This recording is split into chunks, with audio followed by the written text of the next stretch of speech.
예, 안녕하십니까. 배워야 한다 토마토 투자 자문의 박시용 운영역입니다. 자, 오늘 세 번째 시간이네요. 자, 이번 주제는 큰 타이틀은 기업의 가치를 알고 투자하면 실패는 없다.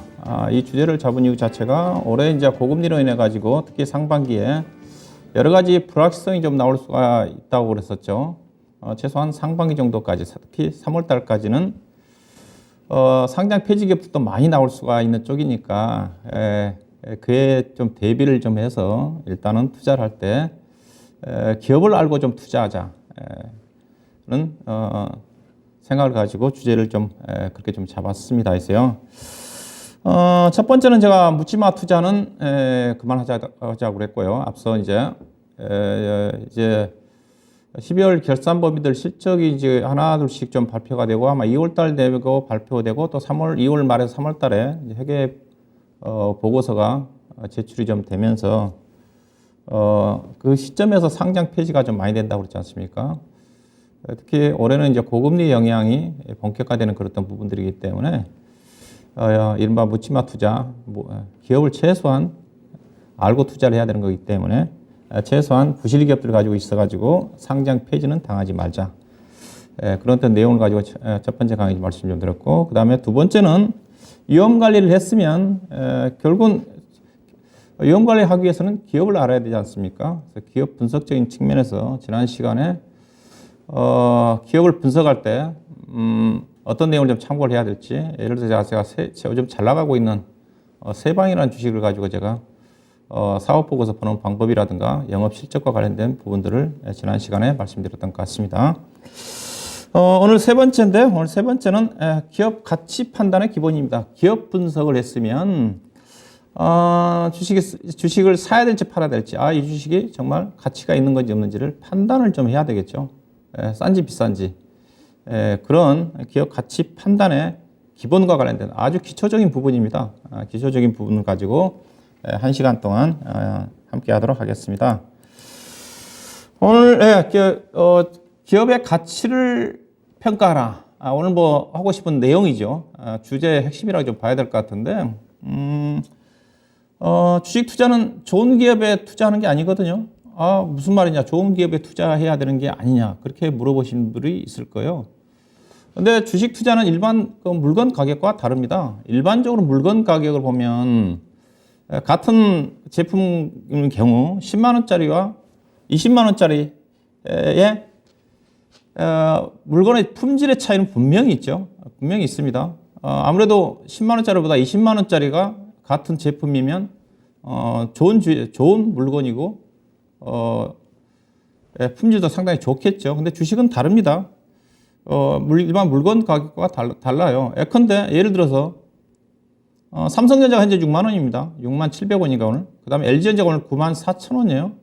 자, LG전자하고 물건 가격만 가지고 어떤 것이 좋은지 나쁜지 판단이 될까요? 일반적으로 모르면. 우리 국민들이야 다 삼성전자가 LG전자에 비해서 훨씬 좋은 기업이라는 것을 알고 있지만은 가격만 가지고는 판단을 못 한다는 겁니다.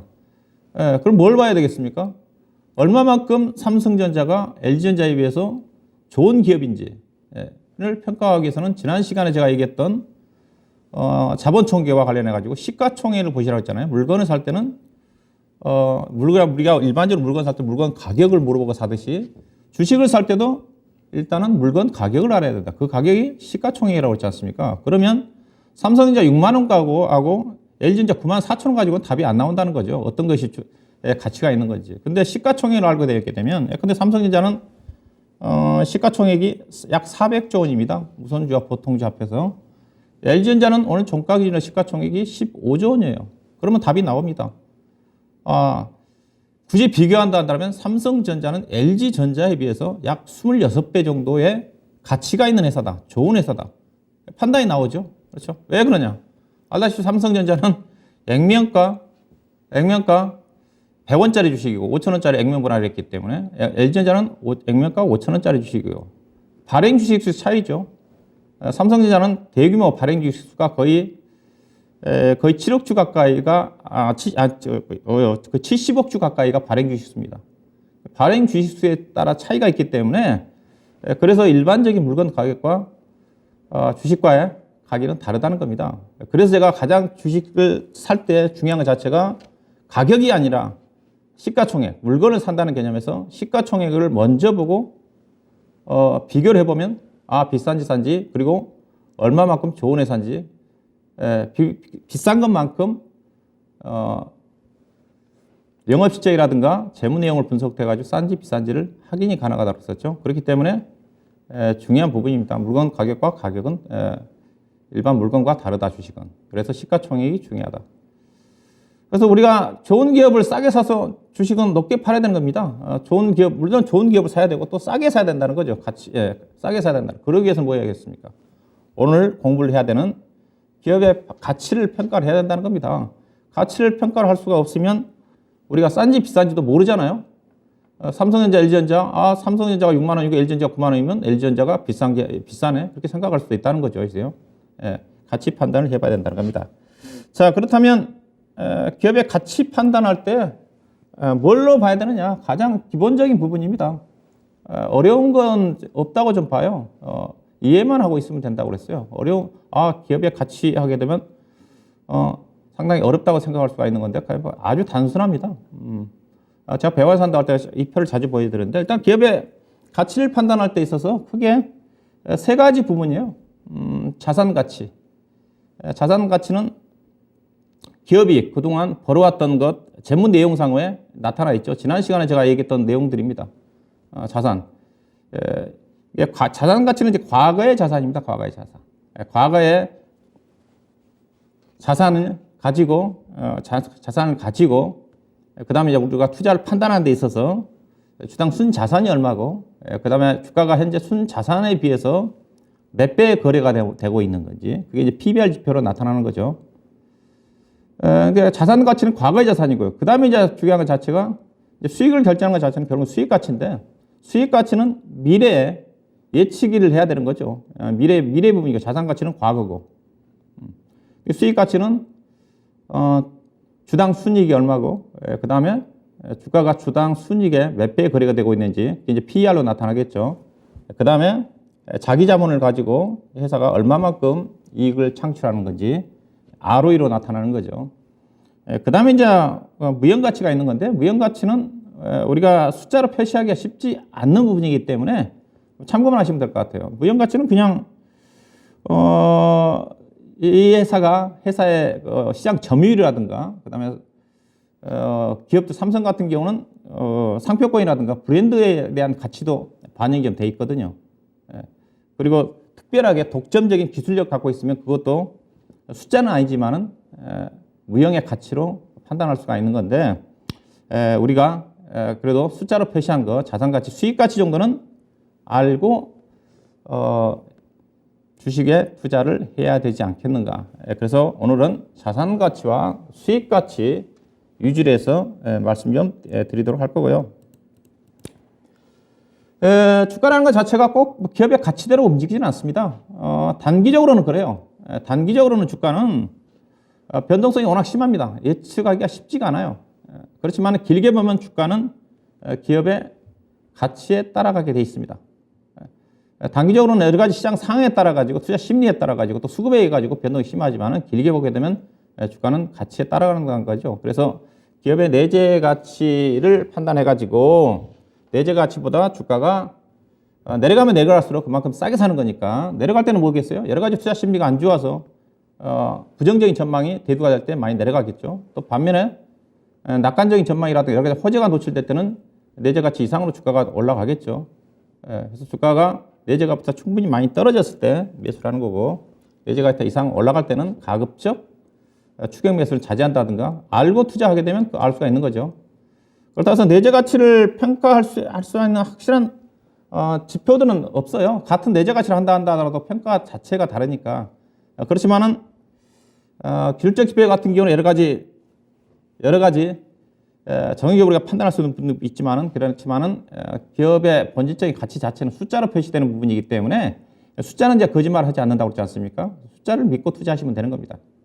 평가할 방법 없지만 그래도 우리가 믿고 투자를 쓴 것 자체는 기업의 가치를 판단하고 투자하는 거니까.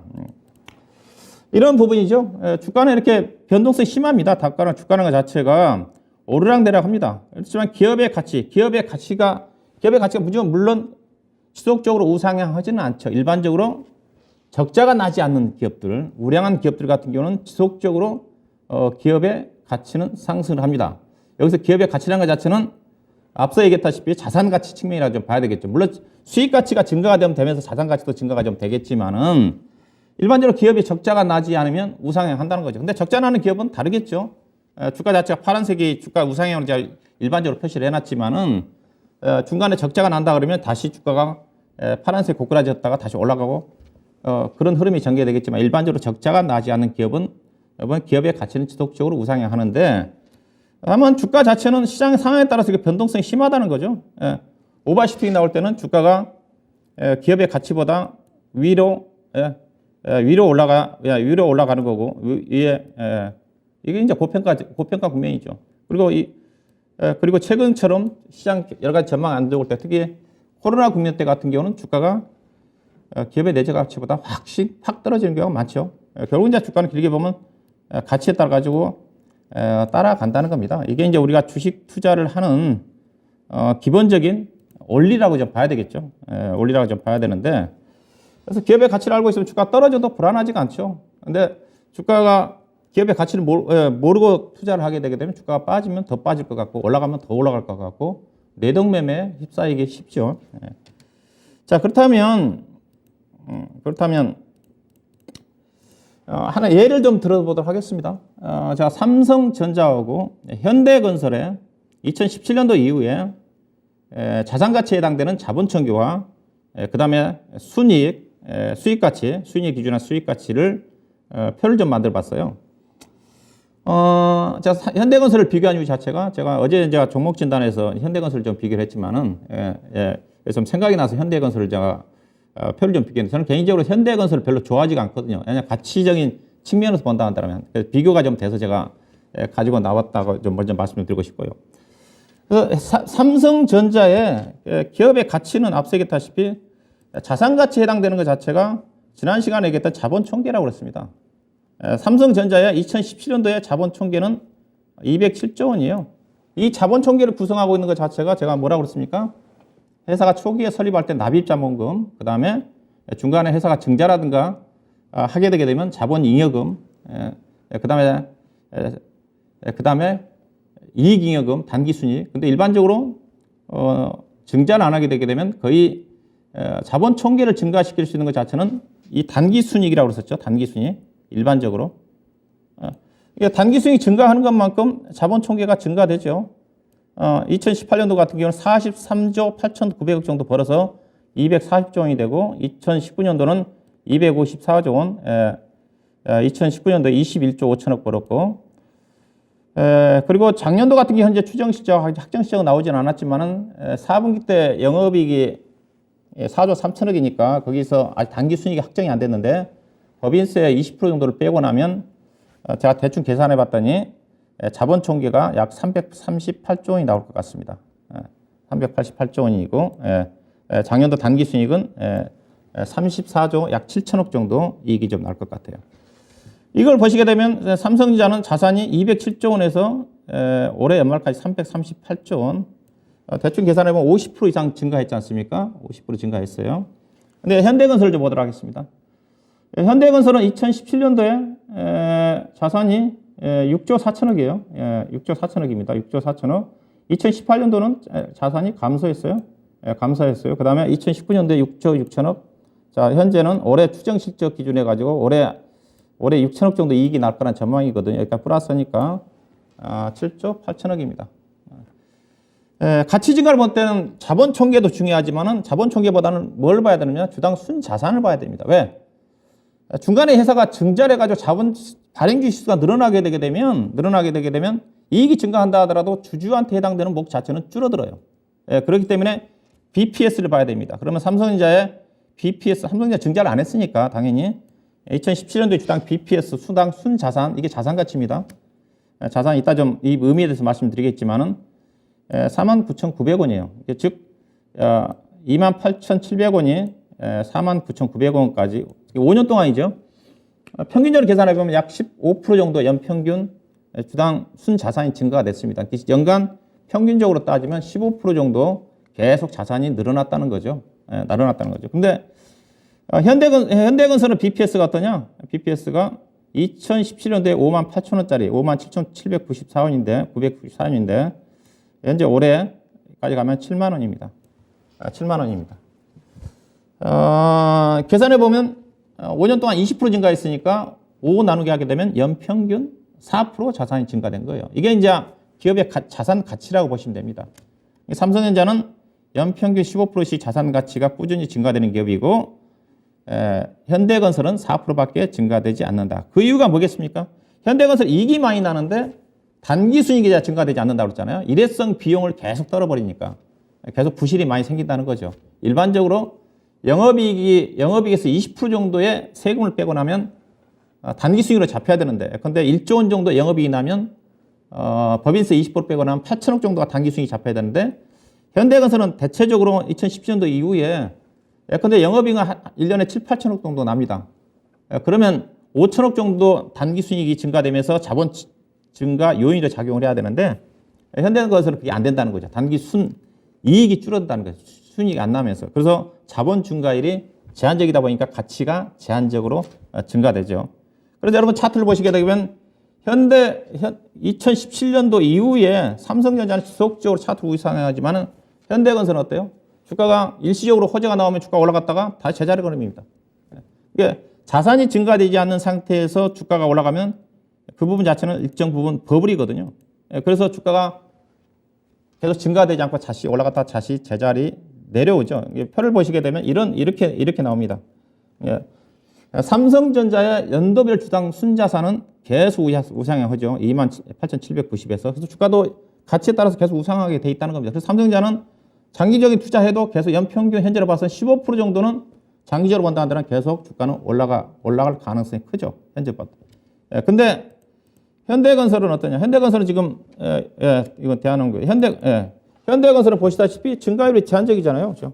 2017년도 5만 8천 원인데 7만 원대예요. 그러니까 더디게 갑니다.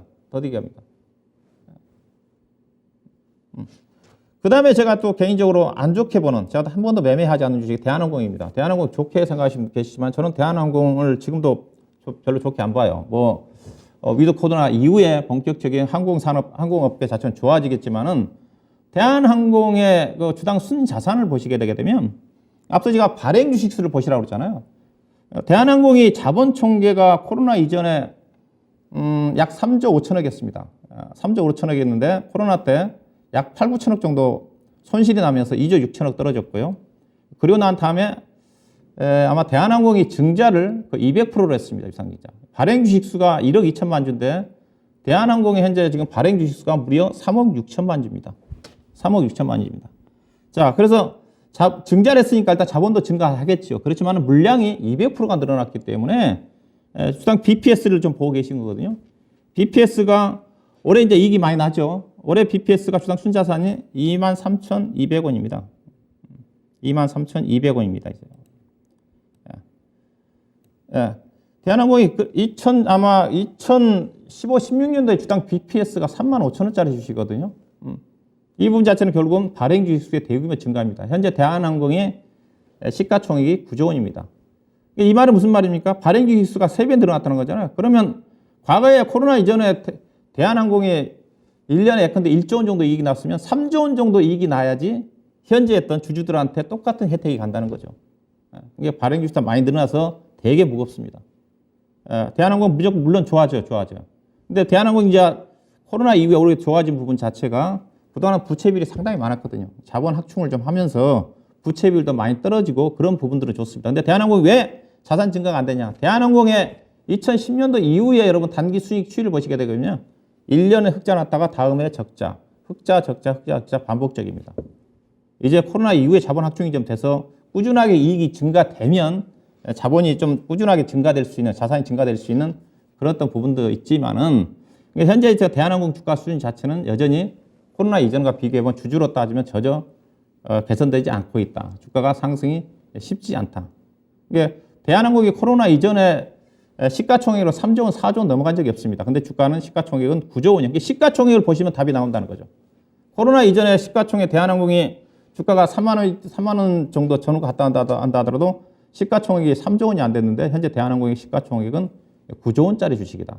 이게 시가총액을 모르신 분들은 대한항공이 이제 위드 코로나 이후에 항공수의 급증에 따라 가지고 실적이 급증하고 이익도 코로나 이전에 비해서 2배, 3배 저도 늘어날 것으로 봐요. 2배, 3배 늘어난다 한다 하더라도 발행 주식 수가 워낙 증가했기 때문에 주주들한테 돌아가는 목 자체는 제한적이다.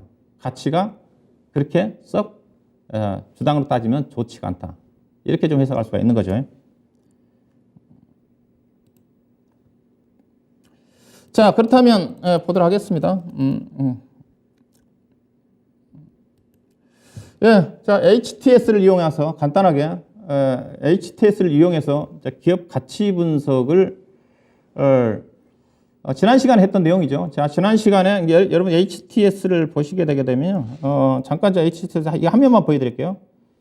이거 보시면 이거 삼성전자거든요. 삼성전자에 지금 여러분 HTS 여러분 어느 증권사를 사용하든 간에 이 화면이 거의 비슷하다고 똑같다고 그랬습니다. 똑같아요. 지금 현재 삼성전자의 기업을 누르시게 되게 되면 파이낸셜 하이라이트라고 가지고 이 지표가 나옵니다.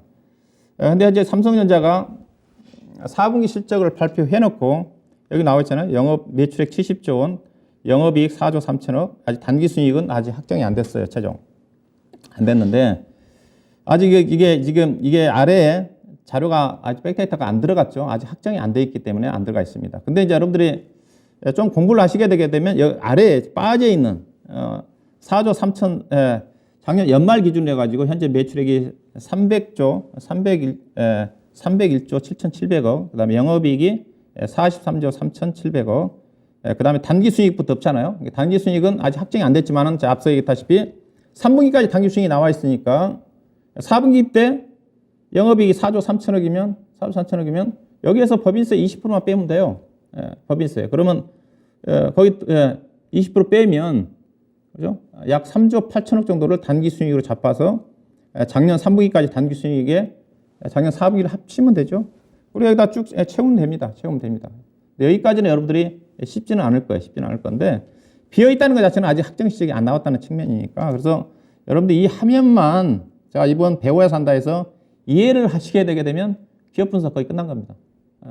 제가 뭐 방송에서 종목 진단할 때 이걸 먼저 본다고 그랬잖아요. 그래서 이게 이제 영업 실적 분석이 여기까지라고 그랬고요. 여기 영업 실적입니다. 여기까지가.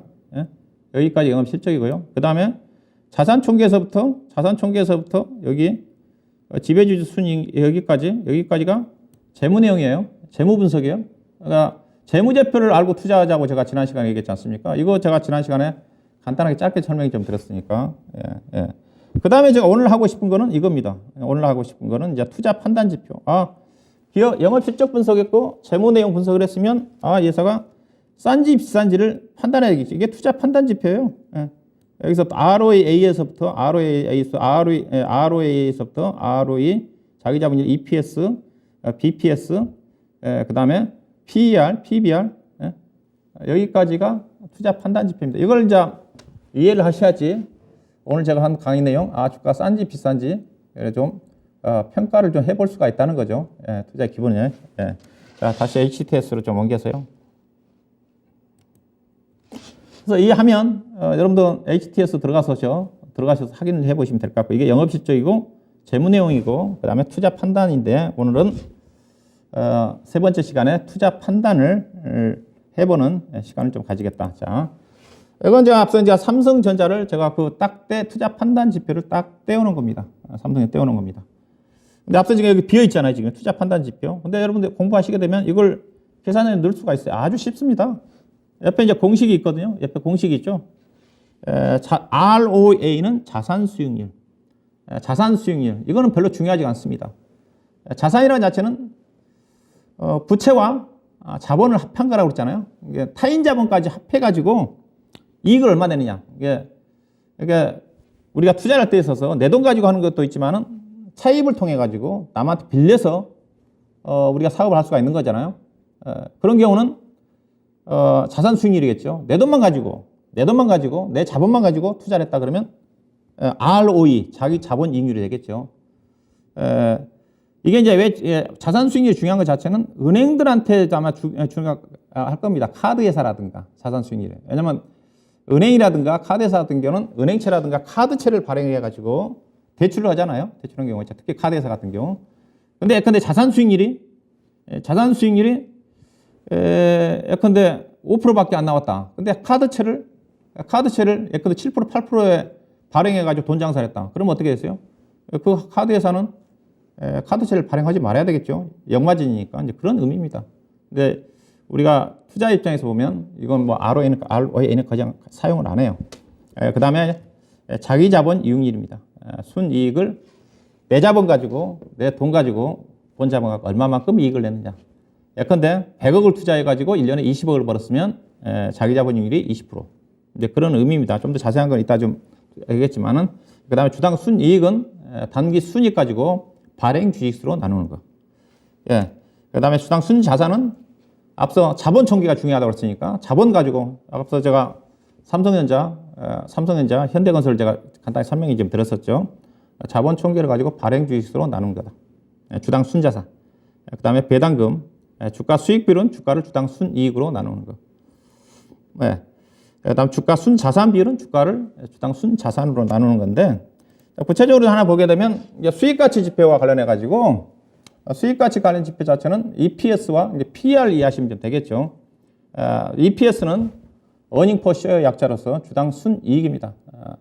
단기 순이익을 발행 주식수로 나누는 겁니다. 발행 주식 나누는 건데 여기서 이제 중요한 제가 단기 수익으로 개입했는데 지배주주 순이익으로 보셔야 돼요. 단기 순이익 중에서도 두 개가 나눠 있다고 그랬죠. 지배주주 순이익과 그다음에 비지배주주 순이익이 있는데 지배주주 순이익만을 가지고 발행 주식수로 나눠야지 진정한 내가 지배하고 있는 회사의 지분 가치에 대한 순이익이다. 그 다음에 PER은 많이 들어보셨죠? 주가를 주당 순이익으로 나누면 되는 거죠. 주당 EPS는 기업의 실적이 변하지 않으면 변하지 않죠. 실적 추정 실적이 변하면 바뀌지만은 PER은 어때요? 주가가 위에 있으니까 주가의 움직임에 따라 가지고 PER은 바뀌죠. 변동성이 있는 겁니다. 그리고 주가가 올라가면 PER이 올라간다는 의미가 좀 되겠죠. 의미로 해석하시면 될 것 같은데,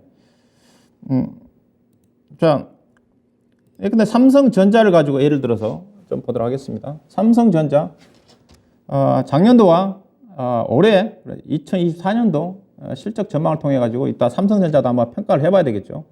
주가 싼지 비싼지. 그래서 삼성전자를 가지고 삼성전자가 지금 국민주 형태니까 삼성전자가 지금 보면 앞서 이제 작년도 실적이 영업이익까지만 나왔다고 그랬지 않습니까? 영업이익까지 43조 3,700억. 제가 추정을 해보니까 단기 순이익이 이렇게 나올 것 같다. 4분기 4조 3천억 중에서 법인세 20%를 빼고 나면 단기 순이익이 약 3조 8천억 정도 잡히니까 더해보니까 34조 6천억 정도 나올 것 같아요. 삼성전자 그러면 주당 순이익을 계산하기 위해서는 발행 주식수를 알아야 된다고 그랬잖아요. 발행 주식수 뭐 HTS에 나와 있으니까 현재 삼성전자의 발행 주식수가 우선주하고 보통주가 있습니다. 보통주가 59억 주고요. 우선주가 8억 2천만 주 정도 됩니다. 두 개 합치니까 주당 EPS 계산할 때 참고해야 되는 것 자체는 우선주까지 합해야 된다. 그래서 삼성전자의 발행 주식수는 액면가 지금 100원짜리로 바뀌었으니까 무려 67억 9천만 주다. 34조 6천억을 6,675억을 발행 주식수 약 67억 9천만 주로 나누니까 이게 주당 순이익이죠. 그래서 대충 작년 4분기 당기 순이익이 어떻게 나올지 모르겠지만 추정해 보면 삼성전자의 2022년도 실적 기준에서 주당 EPS는 5,103원이다. 그러면 현재 삼성전자가 어제 종가 기준으로 해가지고 6만 1,000원이니까 나눠보니까 삼성전자는 주가 수익비율 PER이 2022년도 기준으로 해가지고 12배가 나오네요. 네. 그 다음에 올해 이제 추정을 해야 되겠죠. 올해 추정인데 여기는 이제 증권사에서 추정한 실적 컨센을 가지고 제가 계산한 거예요. 올해 매출액은 작년도 300조 원인데 284조 원으로 떨어질 것 같고, 영업이익은 43조 원인데 22조 6천억, 거의 반토막 나올 것 같죠. 그 다음에 단기순이익도 거의 반토막입니다.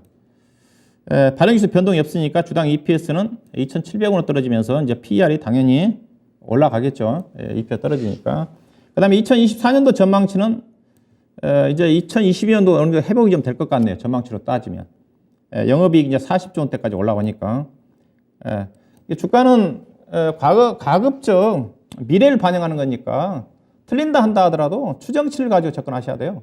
다만 앞서 이제 자산 가치를 볼 때는 과거의 자산은 어느 정도 회계가 분식 회계가 않은 한 거의 믿어야 되는 거니까 자산 가치는 과거를 믿어야 되고 미래 수익 가치는 우리가 예측하기 쉽지 않다 한다 하더라도 추정 실적을 믿고 투자를 해야 되는 거죠.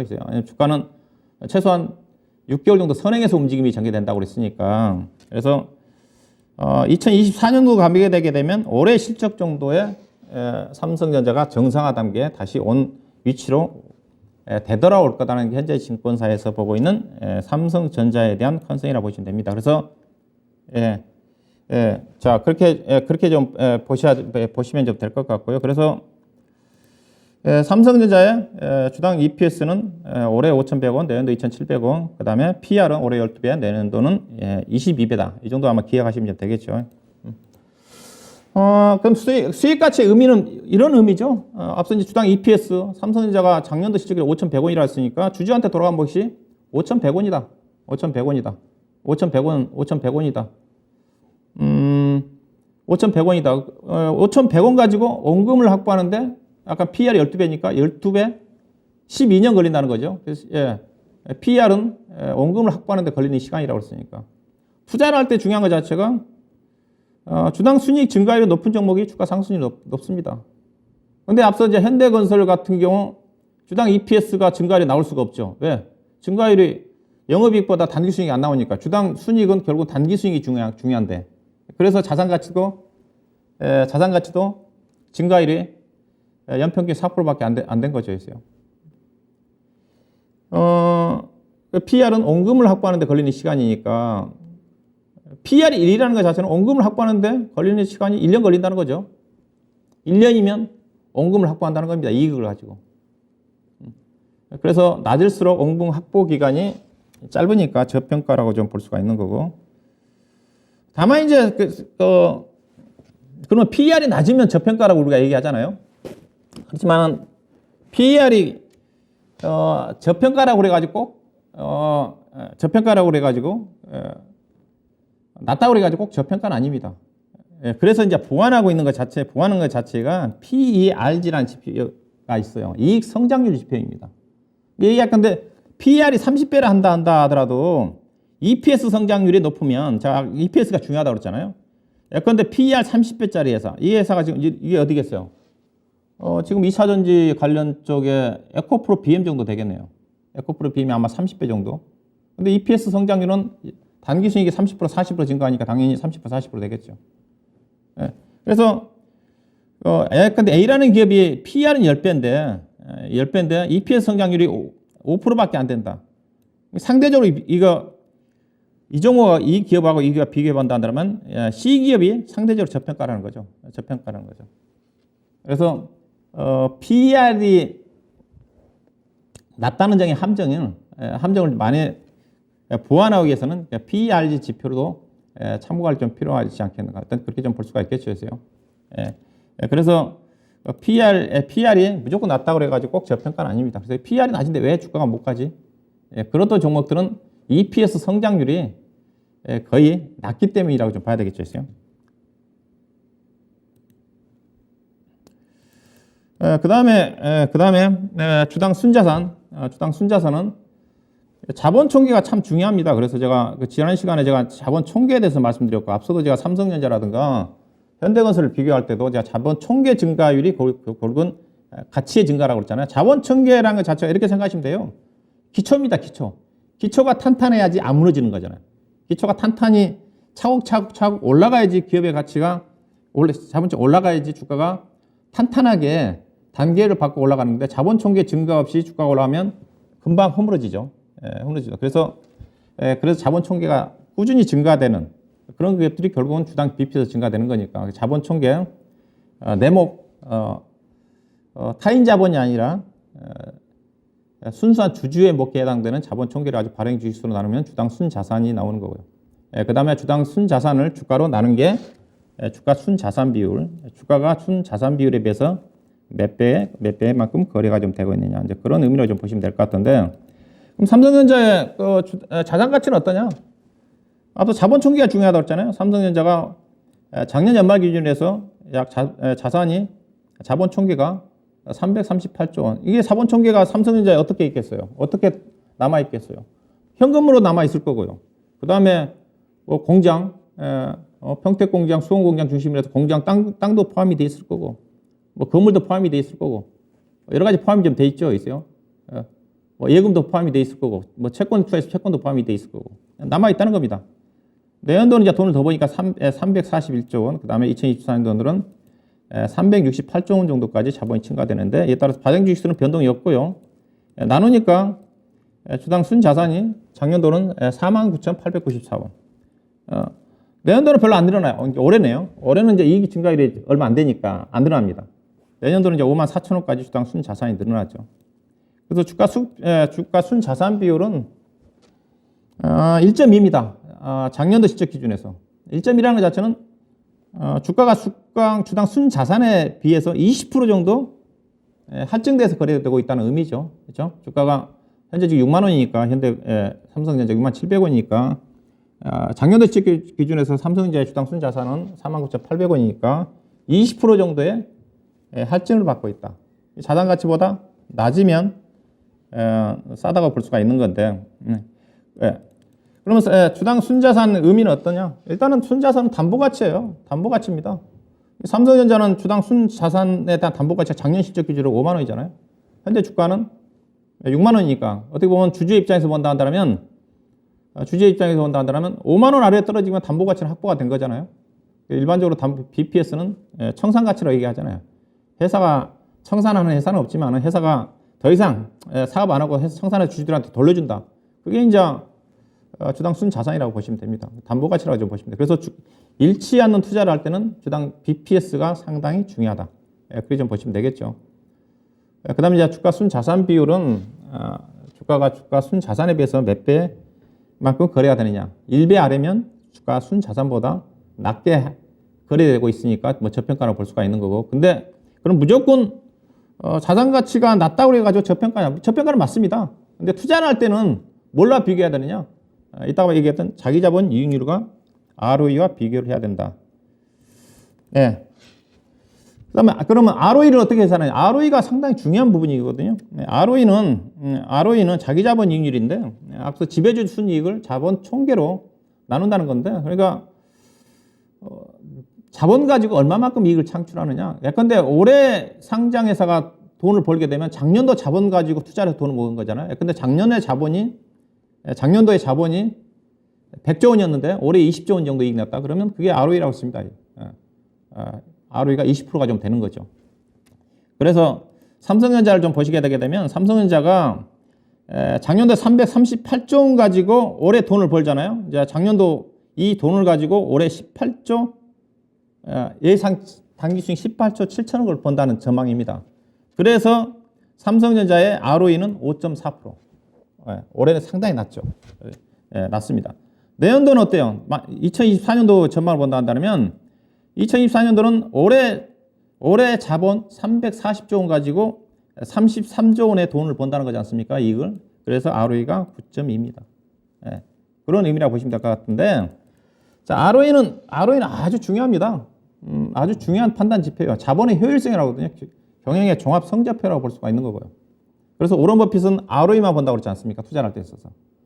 정기 예금 이자율 성격이기 때문에 높을수록 당연히 좋은 겁니다. 투자를 할 때는 뭐냐? 무조건 ROE가 높은 종목에 투자를 해야 되는 거냐? ROE가 높은 종목이 저평가를 PBR이 낮으면 투자를 해야겠지만 대부분 ROE가 높은 종목은 PBR이 높아요. 프리미엄이 높습니다. 예금을 ROE가 낮으면 5% 주는데 이건 ROE가 높은 종 20% 30% 준다는데 거기에 달라붙죠. 돈이 많이 몰리죠. 프리미엄을 받게 돼 있습니다. 근데 ROE 대비해서 PBR이 낮은 종목을 투자를 해야 되겠죠. 비교를 해가지고. 비교를 해야 되는데 이 부분입니다. 얼마만큼 차이가 나는지를 보시게 되게 되면 ROE가 높아야 주가 상승률이 높다고 제가 얘기를 하잖아요. 그런데 10년을 1억을 가지고 10년을 투자를 한다면 뭐 얼마만큼 차이가 나는지 ROE 5%짜리 투자를 하게 되게 되면요. 1년이 10년 이후에 1억 6천입니다. 60%밖에 이익이 안 나잖아요. ROE 20%짜리 투자를 한다 그러면 10년 동안 투자한다 그러면 1억이 6억 2천이 됩니다. 1억 2천. 만약에 30%짜리 투자를 한다 그러면 1억이 13억 8천만 원이 됩니다. 이렇게 이익이 차이가 나요. 주가도 당연히 이 정도 이렇게 올라간다는 거죠. ROE 5%짜리 투자를 하게 되게 되면 ROE 5%짜리가 제가 생각하면 포스코거든요. 포스코라든가 그런 종목이거든요. 현재까지로 본다더라 거의 2010년도 이후에 보면 평균적으로 ROE가 4% 5%입니다. 현대건설도 마찬가지일 거고요. 현대건설도 마찬가지고 삼성물산도 마찬가지고요. 삼성생명도 마찬가지고. 근데 주가 보면 그들 종목들 어때요? 거의 행보입니다. 행보입니다. ROE가 결국은 주가 상승률을 결정을 합니다. ROE 지표가 그래서 중요하다는 거죠.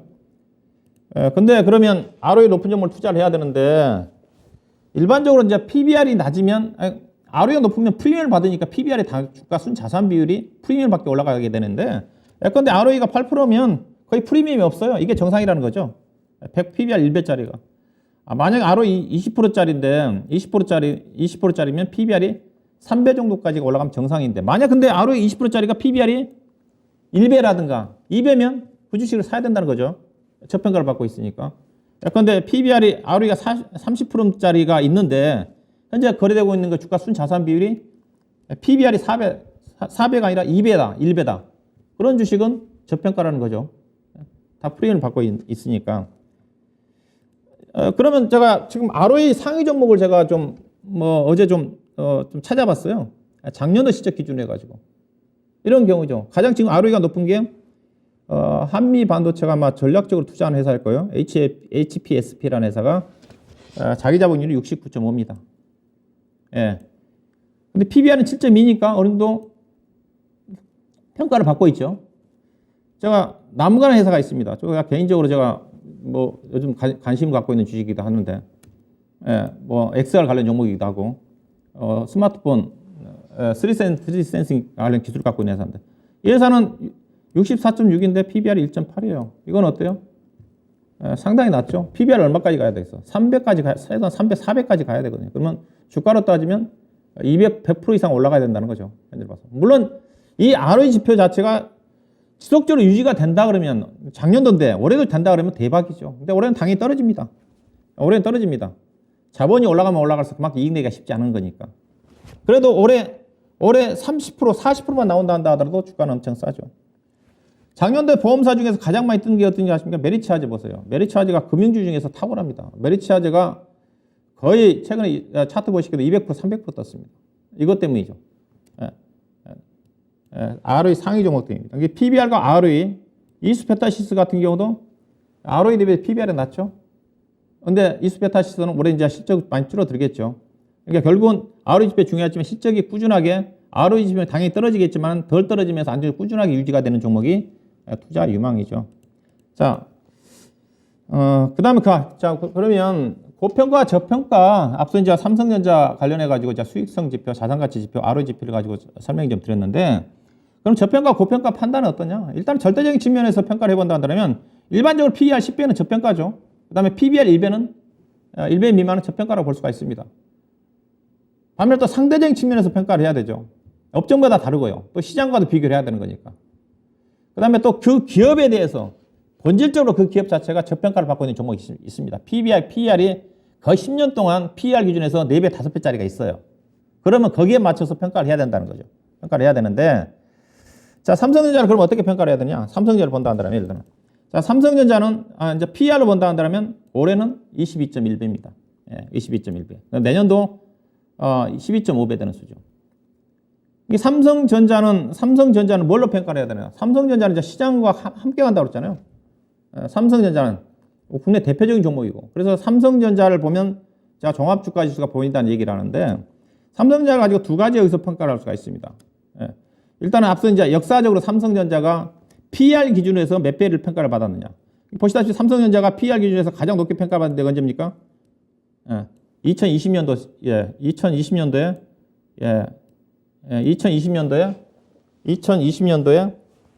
2020년도에 PER이 21배까지 갔어요. 21배. 근데 올해가 지금 22배까지 올라왔잖아요. 역사적으로 본다면 PER 기준에서 삼성전자는 고점이죠. 거의 고평가 수준까지 왔다는 겁니다. 올해 실적으로 본다 한다면. 근데 내년도 실적까지 보고 가는 거니까. 그 다음에 PBR로 본다 한다면 삼성전자가 PBR로 보면 또 저평가예요. 삼성전자가 과거에 PBR 기준 2.1배까지 가잖아요. 지금 1.2배니까. 1.2배니까. 삼성전자 이렇게 평가하시면 됩니다.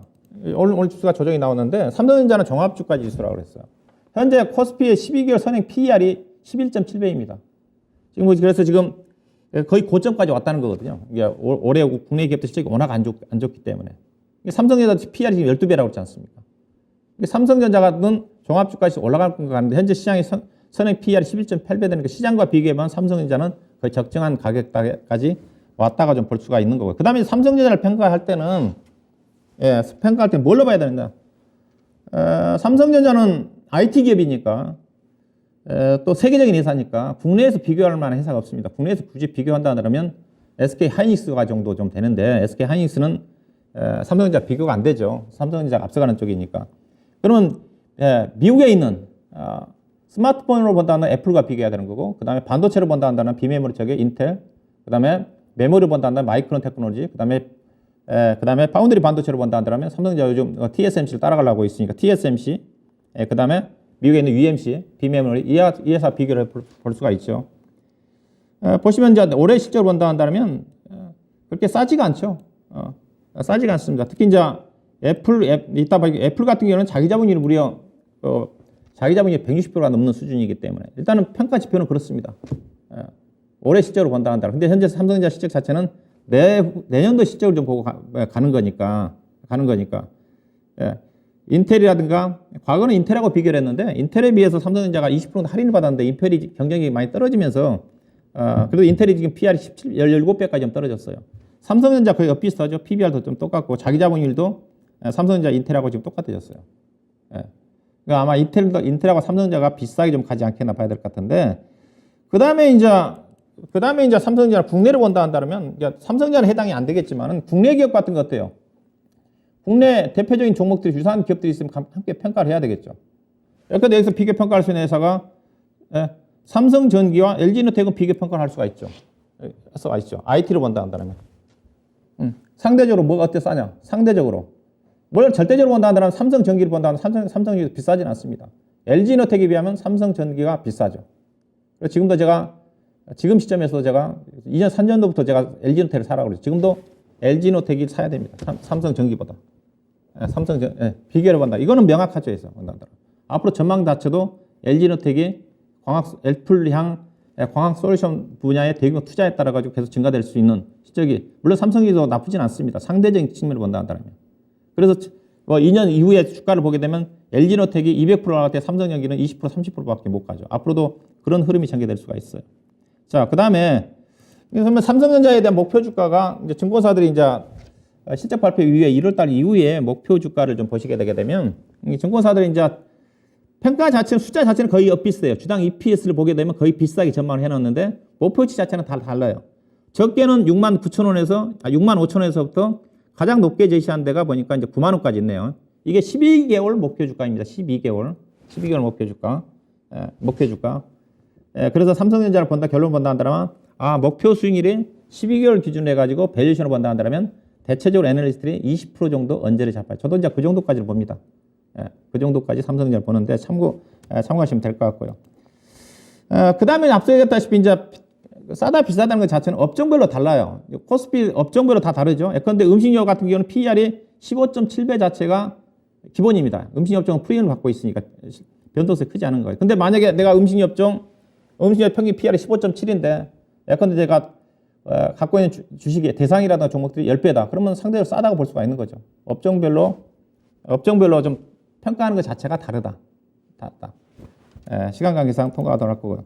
그 다음에 이제 글로벌 기업들 같은 경우도 이제 우리나라 기업들과 비교해 볼 수가 있죠. 우리나라 기업들이 글로벌 기업과 비교해서 싼 게 뭐냐면 의류업종이 싸고요. 은행 업종이 싸고 제약 업종은 엄청 비쌉니다. 미국에 있는 제약회사들은 PER이 7배, 8배, 10배밖에 안 돼. 우리나라는 적자 기업들도 많고 바이오 헬스 기업들 그래요. 자, 예, 그렇죠? 예컨대 바이오 같은 삼성 바이오가 PER이 93.6인데 암젠은 21배고 자기 자본율이 우리 암전이 115입니다. 미국에 있는 바이오 기업들은 적자 나는 기업들 없어요. 우리나라 기업들은 적자 나는 기업들이 엄청나게 평가를 받고 있죠. 자동차가 싸지가 않다고 얘기하고 있죠. 보면 현대차가 PER로는 절대적으로 싸지만은 GM이 PER이 6.5입니다. 자동차가 이런 것들 이제 비교 평가를 해야 된다는 거죠. 예? 그다음에 기계업종 같은 게 두산 밖에 있으면 6.8인데 캐터필러는 18.3이니까 건설 기계는 싸죠. 그다음 철강주도 쌉니다. US 스틸이 PER이 2.3배밖에 안 돼요. 포스코가 6.2입니다. 미국 기업이 더 싸다는 거죠. 예, 그다음에 통신주도 미국의 기업이 AT&T가 8배고 SK텔레콤이 11배니까. 그다음에 보시면 요즘 오늘 네이버랑 카카오 주가 많이 빠졌죠. 미국에 있는 알파벳이 PER이 17배예요. 여러분요. 17.9배입니다. 네이버가 34.5배고 카카오가 40배가 넘습니다. 그 다음에 ROE 자체도 알파벳이 27이고 네이버가 3.9밖에 안 되기 때문에 미국 기업이 더 싸다는 거죠. 싸다는 거죠. 자, 예, 그래서 국내 업종도 보고 미국의 업종과도 좀 비교를 해봐야 되는 거고요. 이거는 제가 이제 국내 대표적인 기업들입니다. 이걸 보게 되게 되면 미국의 기업과 나스닥 기업들을 제가 비교를 해놨는데요. 평균을 보겠습니다. 시간 관계상. 우리나라 시가총액 10종목에 대한 PER이 29.6입니다. 미국은 어때요? 나스닥 기업들 중에 PER 20배입니다. 미국의 나스닥이 더 쌉니다. 자기자본율이 미국의 나스닥의 여기 ROE가 기입이 안 됐는데 나스닥의 ROE 기업들 애플 중심으로 해가지고 인텔까지 10종목의 ROE가 50입니다. 우리나라 10종목 시가총액 영종목 ROE 평균이 6.7입니다. 이 말은 무슨 말이냐? 미국의 기업들이 50% 올라갈 때 나스닥 기업이 반등 나왔을 때 50%, 우리나라 기업들은 10% 올라간다는 거죠. 그래서 우리나라가 제가 얘기할 때 그렇잖아요. PBR도 지금 시가총액 상위 종목들은 높아요. 2.3입니다. 그래서 우리나라는 PBR이 워낙 탄탄하기 때문에 하방은 지지가 안 돼 성장성이 ROE가 낮기 때문에 위로 올라가기가 쉽지 않다고 얘기하죠. 그래서 현재 미국의 나스닥 기업들이 주가가 싸졌어요. 시가총액 10종목을 기준으로 본다 한다면 우리나라 평균 10종목의 PER이 30배고 미국에 있는 애플, 마이크로소프트, 아마존을 중심으로 해서 인텔까지 최근에 테슬라가 주가가 많이 떨어져가지고요. PER 24배까지 떨어졌어요, 여러분요. 네, 떨어졌습니다. 24배까지 떨어졌어요. 예, 네, 그렇죠. 이 시가총액 상위 종목들이 비싸면 시장에 못 가는 거고, 나스닥 시장의 이들 종목들이 비싸다고 생각하면 더 떨어질 거고. 근데 제가 보기엔 나스닥 시장이 그렇게 뭐 우리나라 비교해 보면 비싼 것 같지 않습니다. 오히려 우리나라 기업들이 현재 LG에너지솔루션이라든가 삼성 바이오로직스가 포함이 좀 돼서 그렇지만은 상대적으로 10종목을 기준으로 한다면 미국의 기업들이 더 싸 보인다. 그런 진단이고요. 자, 오늘 뭐 마무리 짓도록 하겠습니다. 오늘 뭐 강의 내용 자체, 그렇죠. 주제가 그럽니다. 제가 오늘 내용 자체가 다 숫자잖아요. 숫자에서 여러분들 숫자 보면 어지러울 것 같은데 숫자는 거짓말을 하지 않습니다. 제가 일일이 다 작성한 거거든요.